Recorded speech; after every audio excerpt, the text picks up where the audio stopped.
ইউটিউবের সাহায্যে অনলাইন ব্যাকরণের ক্লাসে সকলকে স্বাগত।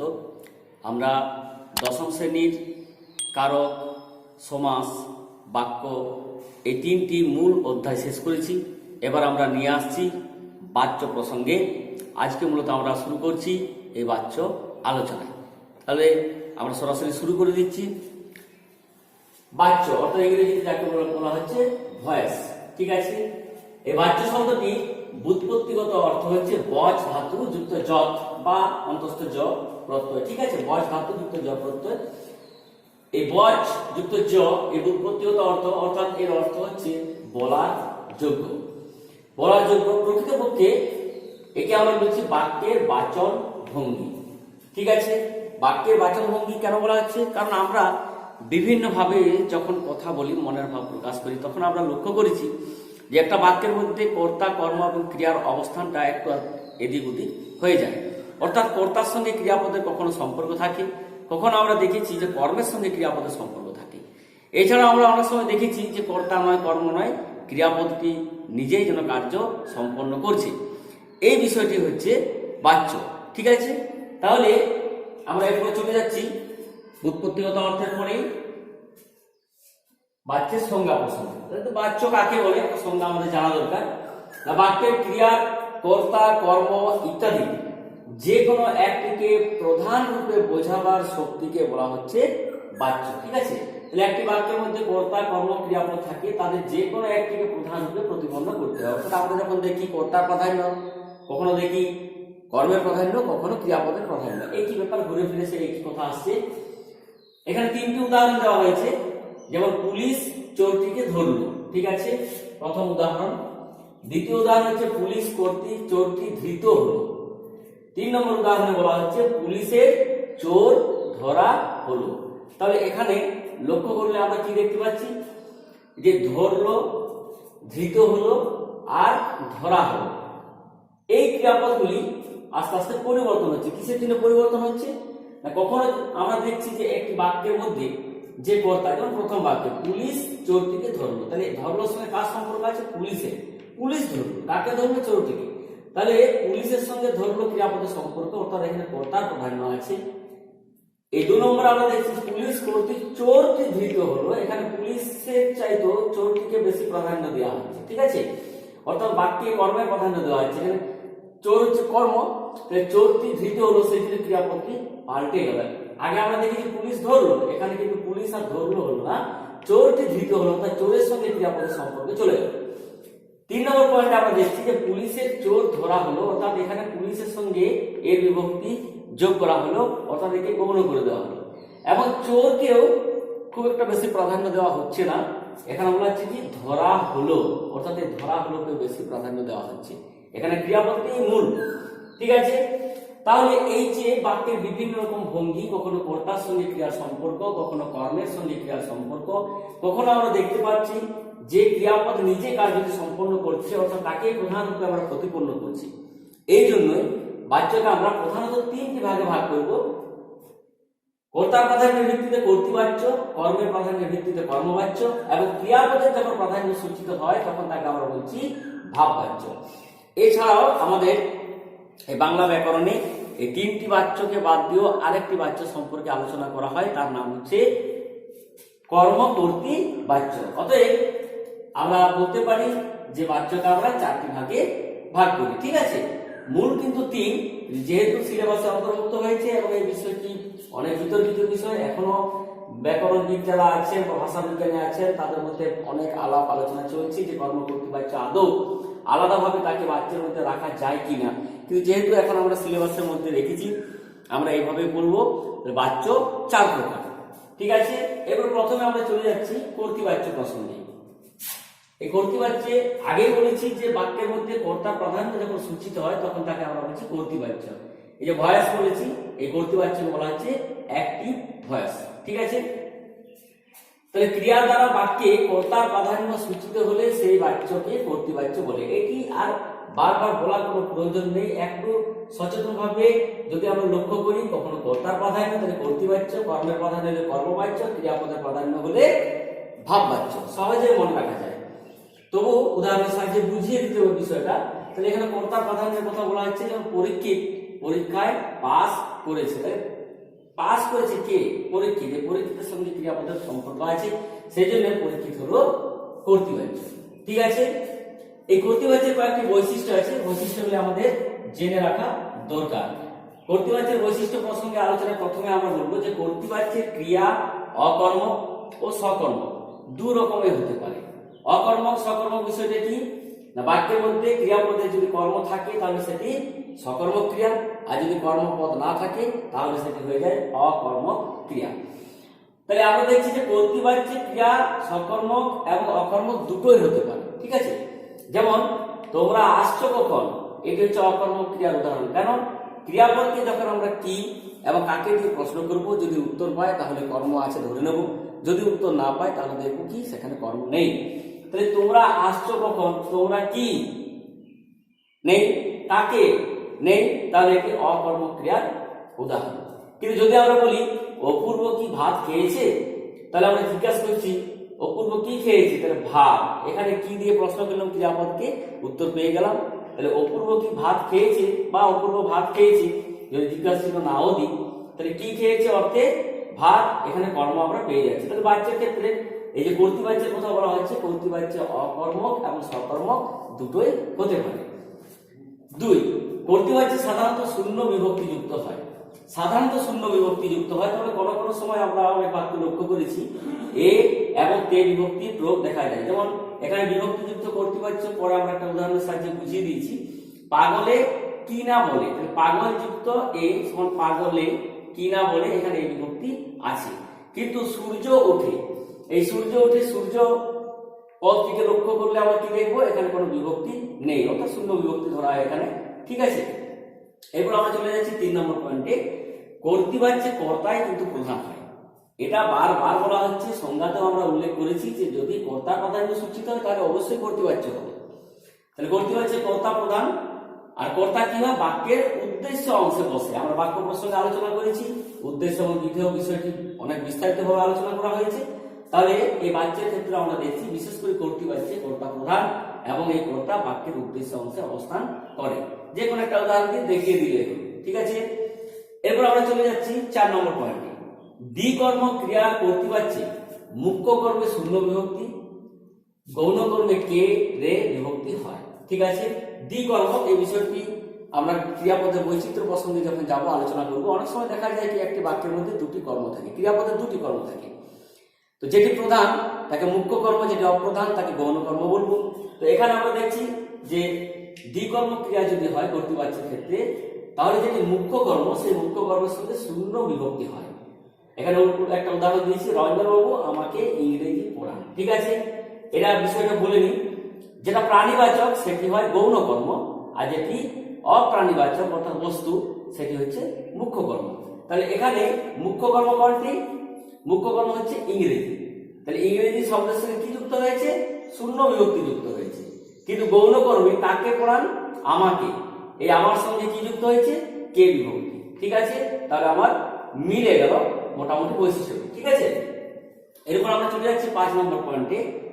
কর্তৃবাচ্যের ক্রিয়া সকর্মক হলে কর্মবাচ্যে পরিবর্তন করা যায়।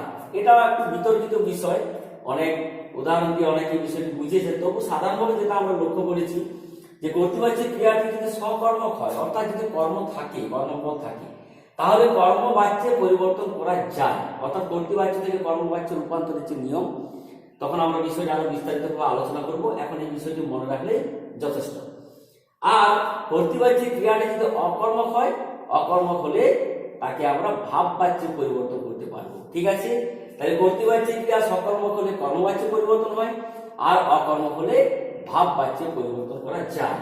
ঠিক আছে, এই বিষয়টা আগে উল্লেখ করেছি 6 নম্বর পয়েন্ট। এখানে উল্লেখ করতে গিয়ে যে বিভক্তিযুক্ত কর্তৃবাচ্যের একটা উদাহরণ দিলাম, পাগলে কিনা বলে। আর বিভক্তিহীন কর্তৃবাচ্যের উদাহরণ হচ্ছে সূর্য ওঠে। এই বিষয়টা আপনি বলে দিন যে ক্রিয়া কর্তৃপদের অনুগামী হয়, সে তো অবশ্যই হবে। কর্তার সঙ্গে এখানে ক্রিয়ার যেহেতু সম্পর্ক আছে, তাহলে তার অনুগামী অবশ্যই হবে। তাহলে আমরা এই যে বাচ্যকে বিভিন্ন শ্রেণীতে ভাগ করলাম, বিশেষ করে 3টে শ্রেণী, তারপরে কর্ম কর্তৃবাচ্য নিয়ে 4টি শ্রেণীতে ভাগ করেছি। তার মধ্যে প্রথমে আমাদের আসছে কর্তৃবাচ্য অর্থাৎ অ্যাক্টিভ ভয়েস। এই বিষয়টি আলোচনা হলো। তার বৈশিষ্ট্য আলোচনা করা হলো। এরপর বিভিন্ন উদাহরণের সাহায্যে আমরা এই প্রত্যেকটি বৈশিষ্ট্যকে ধরে বিচার বিশ্লেষণ করব এবং সেই বৈশিষ্ট্যটি পাচ্ছি কিনা এটা বিভিন্ন ব্যাকরণ বই নিয়ে বাড়িতে সুন্দরভাবে প্র্যাকটিস করা যায়, কোনো অসুবিধা নেই। মূলত আমাকে মূল কাঠামোটি মনে রাখতে হবে, কোন বাচ্চাটি কি রকম, কার সঙ্গে কার কি সম্পর্ক আছে, এই বিষয়টি যদি আমরা মনে রাখতে পারি তাহলে সহজেই এই বাচ্চা প্রসঙ্গটি আমরা আয়ত্ত করতে পারবো। এরপর আমরা চলে যাব আমাদের 2 নম্বর যে বিভাজন, কর্মবাচ্য। কর্মবাচ্য অর্থাৎ প্যাসিভ ভয়েস, আগে আমরা কর্তৃবাচ্য করেছি অ্যাক্টিভ ভয়েস। কর্মবাচ্য কাকে বলে না, ক্রিয়ার দ্বারা বাক্যে কর্মের প্রাধান্য সূচিত হলে তাকে কর্মবাচ্য বলে। পরিষ্কার, এই সংজ্ঞা সম্পর্কে কোনো আর সংশয় রাখা উচিত নয়। পরিষ্কার করে বলা হচ্ছে যে কর্তা প্রাধান্য সূচিত হলে কর্তৃবাচ্য হয়, বাক্যে কর্মের প্রাধান্য সূচিত হলে কর্মবাচ্য হয় এবং ক্রিয়াপদের প্রাধান্য সূচিত হলে তাকে ভাববাচ্য আমরা বলি। ঠিক আছে, তাহলে এখানে কর্মের প্রাধান্য কিভাবে আমরা উদাহরণের সাহায্যে বুঝেছি। বঙ্গবাবুর দ্বারা গান গাওয়া হয়। ঠিক আছে, এখানে এই যে দ্বারা দিয়া কর্তৃক পরে আসছে বৈশিষ্ট্য প্রসঙ্গে, এই যে গান গাওয়া হয় অর্থাৎ বঙ্কুবাবুর দ্বারা গানটি গাওয়া হচ্ছে। এখানে কি গাওয়া হচ্ছে না, গান, গানটিকে প্রাধান্য দেওয়া হচ্ছে। ঠিক আছে, এরপর আমরা চলে যাচ্ছি যে কর্মবাচ্যের বৈশিষ্ট্য প্রসঙ্গে। কর্মবাচ্যের কর্তার সঙ্গে সম্বন্ধ পদের র বা এর বিভক্তি কিংবা অনুসর্গ দ্বারা দিয়া কর্তৃক বা দ্বারা দিয়ে কর্তৃক যুক্ত হয়। এখানে উদাহরণ আমরা দেখছি যে বঙ্কুবাবু এর সঙ্গে র যুক্ত করা হয়েছে। ঠিক আছে, তাহলে কর্মবাচ্যের যে কর্তা, সেই কর্তার সঙ্গে সম্বন্ধ পদে র কিংবা এর বিভক্তি যুক্ত হয় এবং অনুসর্গ এই যে দ্বারা দিয়া কর্তৃক, এই অনুসর্গ দ্বারা দিয়ে কর্তৃক যুক্ত করা হয়। আমরা কর্মবাচ্যের প্রসঙ্গে আবার বিস্তারিত আলোচনায় আসবো যে এই ধরনের বাক্য কর্মবাচ্যে আমরা বাংলায় সাধারণত ব্যবহার করি না, সেই নিয়ে বিতর্ক আছে। সেই জন্য বাচ্যকে কিভাবে ভাগ করা যায় সেই প্রসঙ্গে একটা আলাদা বিভাগে আমরা যাব, সেখানে আলোচনা করব। যাই হোক, আপাতত আমাদের যেটা বোঝার বিষয় সেটা আমরা আলোচনা করে নিচ্ছি। এই কর্মবাচ্যে কর্তা অনেক সময় উজ্জ্ব থাকে। 2 নম্বর যে বৈশিষ্ট্য সেটা আমরা বলতে পারি যে কর্তা অনেক সময় উজ্জ্ব থাকতে পারে, কোনো অসুবিধা নেই। কর্তৃবাচ্যের ক্ষেত্রে আমরা দেখবো অনেক সময় কর্তা উজ্জ্ব থাকতে পারে। ঠিক আছে। 3, অকর্ম ক্রিয়ার কর্মবাচ্য হয় না। কর্ম না থাকলে আর কর্মবাচ্য কিভাবে হবে? অকর্ম অর্থাৎ ক্রিয়া যদি কর্ম থাকে তাহলে সকর্ম, আর না থাকলে অকর্ম, তাহলে অকর্ম ক্রিয়ার কর্মবাচ্য হয় না। বাক্যটি সকর্ম বা দ্বিকর্ম হলে কর্মবাচ্য হবে। অর্থাৎ এমন একটি বাক্য যেখানে আমরা দেখছি যে সেটি হচ্ছে সকর্ম অর্থাৎ কর্ম আছে কিংবা দ্বিকর্ম, সেই বাক্যটিকে আমরা কর্মবাচ্য, সেই বাক্যটিকে আমরা কর্মবাচ্যে নিয়ে আসতে পারবো। যেমন সে তার দ্বারা বই পড়া হচ্ছে, তাহলে এখানে কি পড়া হচ্ছে, কি আর কাকে দিয়ে প্রশ্ন করলে আমরা কর্ম পাই, তাহলে কি না বই। ঠিক আছে, এটি হচ্ছে সকর্ম ক্রিয়ার উদাহরণ, কারণ এখানে কর্ম আছে।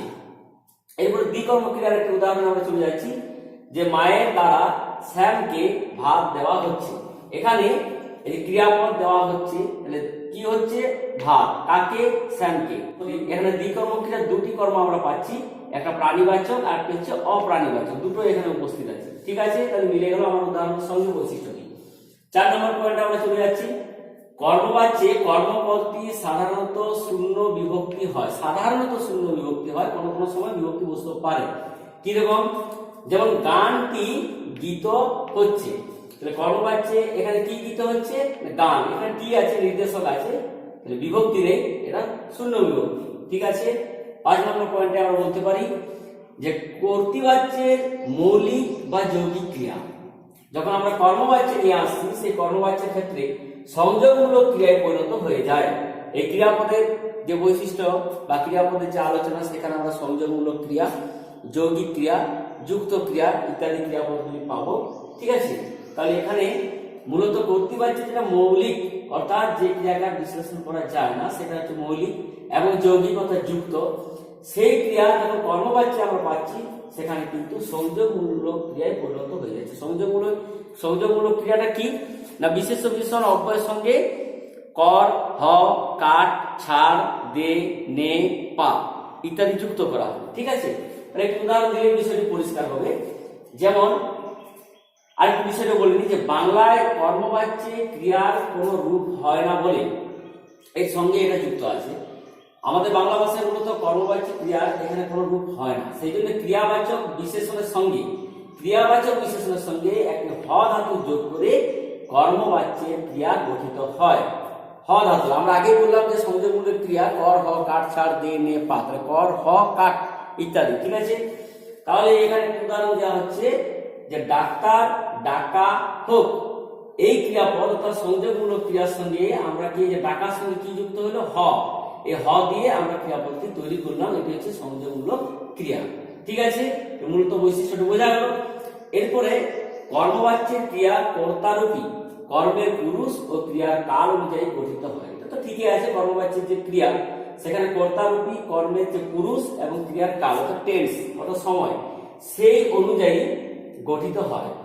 ঠিক আছে, যেমন আমার দ্বারা চিঠি লেখা হচ্ছে, এখানে হচ্ছে রানিং চলছে কাজটা ঘটমান। ঠিক আছে, আর চিঠি এটা হচ্ছে কর্মপদ। তাহলে অনেক বৈশিষ্ট্য আমরা আলোচনা করলাম এই কর্মবাচ্য প্রসঙ্গে। বৈশিষ্ট্যগুলি মাথায় রাখতে হবে, তাহলে আমরা এই কর্মবাচ্য বিষয়টি সুন্দরভাবে পরিষ্কার করে বুঝতে পারবো। এবং সংজ্ঞাটা এখানে খুব একটা মনে রাখার জটিল বিষয় নয়, মূলত বৈশিষ্ট্যগুলি মনে রাখতে হয় যে কর্তৃবাচ্যের বৈশিষ্ট্য কি, কর্মবাচ্যের বৈশিষ্ট্য কি, ভাববাচ্যের বৈশিষ্ট্য কি কি, সেই বৈশিষ্ট্য ধরেই কিন্তু আমরা এগিয়ে যাব। এবং এই বৈশিষ্ট্যগুলি মনে রাখতে পারলে সহজেই আমরা একটি বাচ্য থেকে অন্য বাচ্চে যখন রূপান্তরে যাব সেখানে বিষয়টি আমাদের খুব সহজ হবে। আর এই বৈশিষ্ট্যটি মনে না রাখলে রূপান্তর করতে অনেক সময় অসুবিধা হয়। অবশ্য প্র্যাকটিস করা হয়, কিন্তু প্র্যাকটিসের সঙ্গে সঙ্গে আমাদের এই বৈশিষ্ট্যটি মনে রাখতে হয়। ঠিক আছে, এরপর আমরা ভাববাচ্য সম্পর্কে আলোচনা করব। আমরা 3 নম্বর পয়েন্ট, ইমপার্সোনাল ভয়েস যাকে বলা হচ্ছে, এটা হচ্ছে ভাববাচ্য। পূর্বে বলা হয়েছে, আবার স্মরণ করে দিই, যে ক্রিয়ার দ্বারা বাক্যের কর্তা বা কর্ম কারো প্রাধান্য সূচিত না হয়ে যখন ক্রিয়া প্রাধান্য পায় বা ক্রিয়াপদের প্রাধান্য সূচিত হয় তখন আমরা সেই বাচ্যকে বলছি ভাব বাচ্য। ঠিক আছে, যদি ক্রিয়াপদের প্রাধান্য সূচিত হয় তবে তাকে ভাব বাচ্য বলবো। যেমন কথাটা আমাকেই পারতে হবে, তাহলে এখানে কথাটা আমাকে, এই যে পারতে হবে, মূলত এই পারতে হবে ক্রিয়াপদের উপরেই বেশি জোর দেওয়া হচ্ছে এবং একে প্রাধান্য দেওয়া হচ্ছে, সেই জন্য এখানে পারতে হবে, এটি হচ্ছে ভাববাচ্যের উদাহরণ। এরপর আমরা চলে যাচ্ছি ভাববাচ্যের বৈশিষ্ট্য প্রসঙ্গে। এই বৈশিষ্ট্যগুলি একটু সহজে বুঝে নিই। বৈশিষ্ট্য 1, ভাববাচ্যে কর্তা বা কর্তৃপদ, সম্বন্ধ পদ বা কর্মকারকে র, এর, রেকে এই বিভক্তিগুলি যুক্ত হয়। ঠিক আছে, ভাববাচ্যে কি বললাম, কর্তা বা কর্তৃপদের, এখানে কথাটা আমাকে বা আমাকে পারতে হবে, এখানে কর্তৃপদটা সম্বন্ধ পদ বা কর্মকারক, সম্বন্ধ পদ মানে র এর, আর কর্তৃকারক হচ্ছে রেকে ইত্যাদি এই বিভক্তিগুলি যুক্ত হয়। ঠিক আছে, আমাদের খাওয়া হয়েছে, আর কি উদাহরণ দেওয়া হবে এখানে সম্বন্ধ পদ কাদের না আমাদের, আমাদের খাওয়া হয়েছে, এটা দিয়ে বিভক্তি যুক্ত করা হয়েছে, তাহলে মিলে গেল। 2, অনেক সময় কর্তা উচ্চ থাকে, কোথায়, ভাববাচ্যে। ভাববাচ্যে অনেক সময় কর্তা উচ্চ থাকে, যেমন পরে আসা হলো, আসা হলো, এখানে কে, কর্তা নেই। ঠিক আছে, তো উচ্চ আছে। 3, সাধারণত ভাববাচ্য অকর্ম ক্রিয়াযুক্ত হয়, অর্থাৎ ভাববাচ্যের ক্ষেত্রে কর্ম থাকে না সাধারণত। এটা যেমন তোমার আশা হলো, এখানে কি আশা হলো নেই, তাকে আশা হলো নেই, তাহলে কর্ম নেই, এটি অকর্ম ক্রিয়ার উদাহরণ এবং এটি অকর্ম ভাব মানে ভাববাচ্যের উদাহরণ। ঠিক আছে, এখানে কর্ম নেই। 4, যদি কর্ম থাকে তাহলে কি হবে, কর্ম থাকলে ক্রিয়ার সঙ্গে যুক্ত হয়। আমরা এখানে বললাম যে অকর্ম ক্রিয়ার ভাববাচ্য হয়, তাই তো। যদি কর্ম থাকে তাহলে কি হবে, কর্ম থাকলে সেটি ক্রিয়ার পদের সঙ্গে যুক্ত হয়ে যায়, অর্থাৎ কর্ম আছে মানে সকর্ম ক্রিয়া, তাই সকর্ম ক্রিয়াযুক্ত বাক্য ভাববাচ্য হতে পারে। আমরা বললাম যে সাধারণত অকর্ম ক্রিয়া ভাববাচ্য হয়, কিন্তু সকর্ম ক্রিয়ারও ভাববাচ্য হতে পারে। যেমন সকালে আর মুরলির কাগজ পড়া হয় না, এই যে কাগজ পড়া আমরা এখানে দেখছি কি বলেছে, যে সকর্ম ক্রিয়া, কি পড়া হয় না, কাগজ, তাহলে কাগজ এখানে আছে কিন্তু এটি পড়া হয় না, ক্রিয়াপদের সঙ্গে যুক্ত হয়ে গেছে। ঠিক আছে, এটা মনে রাখতে হবে যে সকর্মগুলো সেটি কিন্তু ক্রিয়াপদের সঙ্গে যুক্ত হয়ে যায়। কাগজ পড়া হয় না, কি অর্থাৎ কর্ম, কিন্তু কার সঙ্গে যুক্ত হলো, পড়া হয় না, ক্রিয়াপদের সঙ্গে যুক্ত হয়ে গেছে। 5, ভাববাচ্যের ক্রিয়াটি সাধারণত যৌগিক ক্রিয়া হয়। আমরা কর্ম বাচ্য আলোচনা প্রসঙ্গে ভাববাচ্যের এই যৌগিক ক্রিয়া, যুক্ত ক্রিয়া এবং সংযোগমূলক ক্রিয়া আলোচনা করেছি, এখানেও সেই ক্রিয়া বিষয়টি চলে আসছে আবার। তাহলে ভাববাচ্যের ক্রিয়াটি সাধারণত যৌগিক ক্রিয়া হয় এবং এর সমাপিকা ক্রিয়া রূপটি হ ধাতু হয়ে থাকে। সমাপিকা ক্রিয়া রূপটি হ ধাতু, ঠিক আছে। কিন্তু উত্তম পুরুষের ক্ষেত্রে ক্রিয়ারূপে, অর্থাৎ এখানে মূলত একটা সাধারণ বিষয় বলা হচ্ছে যে ভাববাচ্যিক ক্রিয়াটি সাধারণত যৌগিক ক্রিয়া হয় এবং সমাপিকা ক্রিয়াটি হ ধাতুর মতো হয়ে থাকে, কিন্তু সেটি যদি উত্তম পুরুষের হয়, অর্থাৎ উত্তম পুরুষ মানে আমরা, তাহলে উত্তম পুরুষের ক্ষেত্রে হলে ক্রিয়ারূপটি যা, এখানে হ হবে না, তখন যা ধাতু নিষ্পন্ন হতে পারে। যেমন চলো একবার স্কুলে ঘুরে আসা যাক, ঠিক আছে, তাহলে জব পেলাম এখানে, আসা যাক, ঠিক আছে। আচ্ছা, এরপরে 6 হচ্ছে সামাজিক সম্ভ্রম এবং ভদ্রতা রক্ষার প্রয়োজনে ভাববাচ্য ব্যবহারের প্রচলন আছে। এই বিষয়টি খুব একটা ইন্টারেস্টিং বিষয়, কেননা হয় কি আমরা দেখেছি যে আমার চাইতে ছোট বা আমার চাইতে বড়, অনেক সময় আমরা খুঁজে পাই না তাকে আপনি বলবো না তুমি বলবো, খুঁজে পাই না, না তুই তুকারি করবো, বা অনেকদিন পর যদি দেখা হয় কিংবা কোনো অপরিচিত ব্যক্তি হয়, এই যে সমস্যা, অর্থাৎ আমাদের যে একটা অস্বস্তিকর ব্যাপার, এই অস্বস্তিকর ব্যাপারটা কাটানোর জন্য আমরা ভাববাচ্য ব্যবহার করে থাকি। সেই জন্য আমরা হয়তো বলি না যে তুমি কখন এলে বা আপনি কখন এলেন, তখন কি বলি, কখন আসা হলো, তাহলে বাড়িতে থাকা হোক, 4টি খাওয়া দাওয়ার ব্যবস্থা হোক, এইভাবে কিন্তু আমরা মনের ভাবটা প্রকাশ করি। এই ভাববাচ্য আমাদেরকে অস্বস্তিকর অবস্থা থেকে, পরিবেশ থেকে অনেকটা বাঁচিয়ে দেয়, রক্ষা করে। সেই দিক থেকে ভাববাচ্যের অনেক গুরুত্ব রয়েছে। যাই হোক, এরপর আমরা চলে যাচ্ছি ভাববাচ্যের শ্রেণী বিভাগ প্রসঙ্গে। অর্থাৎ ভাববাচ্যকে আমরা 3টি ভাগে ভাগ করতে পারি। 3টি ভাগ কি কি? সাধারণ ভাববাচ্য, তারপর হচ্ছে সম্ভাবনা বোধক ভাববাচ্য আর আবশ্যকতা বোধক ভাববাচ্য। এটি সব বইয়ে পাওয়া যায় না, মোটামুটি কিছু কিছু বই আলোচনা আছে, বিষয়টা এখানে উল্লেখ করা হলো। সাধারণ ভাববাচ্য, যেটা ভাববাচ্য নিয়ে আলোচনা করছি সেটা সাধারণ ভাববাচ্য, যে বাক্যে ক্রিয়ার বিশেষ রূপটি জোর পায়। অর্থাৎ এখানে ক্রিয়াপদ তো আমরা বলেছি যে ভাববাচ্য হলে ক্রিয়াপদের অবশ্যই প্রাধান্য থাকে, কিন্তু ক্রিয়ার বিশেষ রূপটি যদি প্রাধান্য পায়, জোর পায়, তখন তাকে আমরা বলছি সাধারণ ভাববাচ্য। যেমন আজ তোমার যাওয়া হবে না, এখানে বিশেষ অর্থে ব্যবহার করা হচ্ছে ক্রিয়াটিকে। আজ তোমার যাওয়া হবে না, ঠিক আছে, যাওয়া হবে না, ঠিক আছে। 2, সম্ভাবনা বোধক, অর্থাৎ একটা সম্ভাবনা বা কোনো একটা ঘটতে পারে বা কোনো একটা বিষয় সম্পর্কে কোনো ব্যাপার থাকতে পারে, এখানে যে সম্ভাবনা বোধক ভাববাচ্য, যে ভাববাচ্যে সম্ভাব্যতা প্রকাশ পায়, অর্থাৎ ঘটতে পারে নাও পারে। তাহলে এখানে একটা উদাহরণ দেওয়া হয়েছে যে এখন তাহলে ওঠা যাক। তাহলে একটা সম্ভাবনা ওঠা যাক, উঠবো কিনা এখনো সিদ্ধান্ত হয়নি, কিন্তু বলা হয়েছে যে ওঠা যাক, ঠিক আছে। 3, আবশ্যকতা বোধক ভাববাচ্য, তো আবশ্যক যে থাকবেই বা আবশ্যকতা অর্থে আমরা প্রয়োগ করি। এখানে কি হয়, কর্তার কে বিভক্তি মূল ক্রিয়া, যেটা মূল ক্রিয়াপদ, সেখানে কি হয় তে বা ইতে বিভক্তির পরে হওয়া সমাপিকা ক্রিয়া যুক্ত হয়। তাহলে বিষয়টা আরেকবার ভালো করে বুঝে নিন।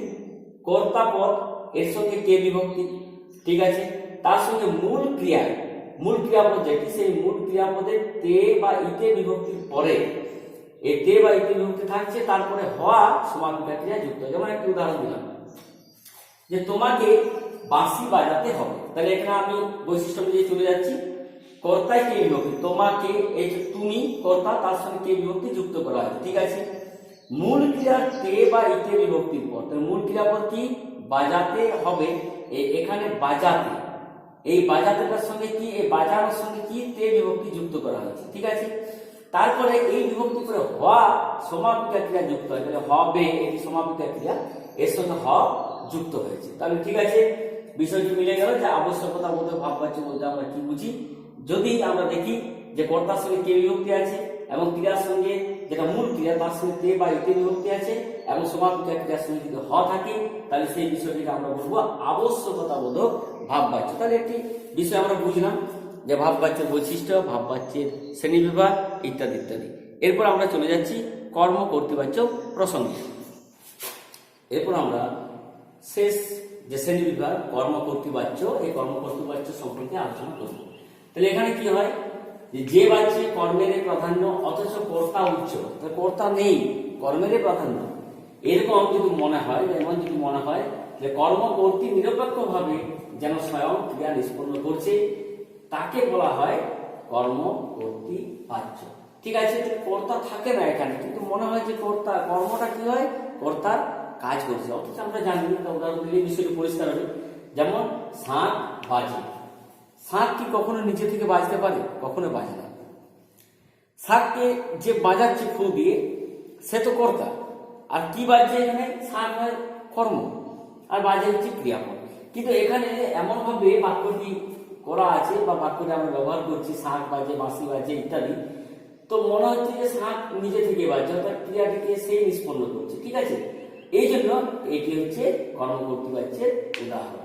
এই কর্মকর্তৃবাচ্যের কয়েকটি বৈশিষ্ট্য আছে, বৈশিষ্ট্যগুলি সংক্ষেপে আমরা মনে রাখবো। সাধারণত অপ্রাণীবাচক বস্তু বা ধারণা কর্ম হিসাবে ব্যবহৃত, যেমন শাঁখ বাজে, বাঁশি বাজে, শাঁখ, বাঁশি, এগুলো কি সাধারণত কি হচ্ছে? অপ্রাণীবাচক, অর্থাৎ এদের প্রাণ নেই, বস্তুবাচক হয়। এই একটা ধারণা হিসেবে ব্যবহৃত হয়। 2, ওই কর্ম ক্রিয়ার কর্তা হয়ে যায়, অর্থাৎ এখানে যে কর্ম থাকে সেটি ক্রিয়ার কর্তা হয়ে যায়, কর্তা পদের মতো মনে হয়। ক্রিয়াটি কি ও কে প্রশ্ন করলে উত্তরে কর্মকর্তৃবাচ্য পাওয়া যায়। যেমন কি বাজে? শাঁখ বাজে। ঠিক আছে, তাহলে এখানে কি দিয়ে প্রশ্ন করলাম, উত্তর পেয়ে গেলাম। ক্রিয়াপদ সকর্ম হয়, তো কর্ম না থাকলে তো হয় না। এখানে কি বাজে, কি অর্থে? শাঁখ, শাঁখ কিছু কর্ম। আর কর্তৃপদ অনুপস্থিত থাকে, এখানে কর্তৃপদ নেই, কিন্তু একে মনে হচ্ছে কাজটি করছে। যাই হোক, তাহলে কর্মকর্তৃবাচ্য বিষয়টি খুব ইন্টারেস্টিং বিষয়। এই বিষয়টি প্রতিবারই পরীক্ষায় থাকে এবং বিভিন্ন প্রতিযোগিতামূলক পরীক্ষাতেও প্রশ্নটি থাকে। তো বাচ্য প্রতিযোগিতামূলক পরীক্ষায়, বাক্য প্রতিযোগিতামূলক পরীক্ষায় প্রায় কিছু না কিছু অধ্যায় থেকে প্রশ্ন আসে, সেই জন্য এই বিষয়টিকে প্রাধান্য দেওয়া হচ্ছে। আমরা আজকে এই বাচ্য সম্পর্কে আলোচনা করলাম, এরপর আমরা পরবর্তী প্রসঙ্গে চলে যাচ্ছি। বাচ্য আলোচনা প্রসঙ্গে অধ্যায়টি ভেবেছিলাম একটি ভিডিওর মধ্যে আমরা রেখে দেব, কিন্তু অনেক কিছু বিষয় এখন আলোচনা করতে বাকি রয়ে গেল, সেই জন্য আমরা পরবর্তী পর্ব হিসাবে বাকি বিষয়গুলি আলোচনা করব, অর্থাৎ এক বাচ্য থেকে অন্য বাচ্যের রূপান্তরের কিছু নিয়ম এবং এই কর্মকর্তৃবাচ্য বা কর্মবাচ্য সম্পর্কে যেমন আমরা আদপে সেই বাক্যগুলি ব্যবহার করি কি না। স্বাভাবিক কথাবার্তার সময় কিন্তু কর্মবাচ্যের যেভাবে বৈশিষ্ট্যগুলো দেখানো হয়েছে সেভাবে কিন্তু আমরা কথা বলি না। এই বিষয়টি আলোচনার প্রয়োজন রয়েছে, সেই জন্য আমরা পরবর্তী একটি পর্বে আবার এই বিষয়গুলি নিয়ে আসি। সকলের সঙ্গে থাকুন, ভালো থাকুন।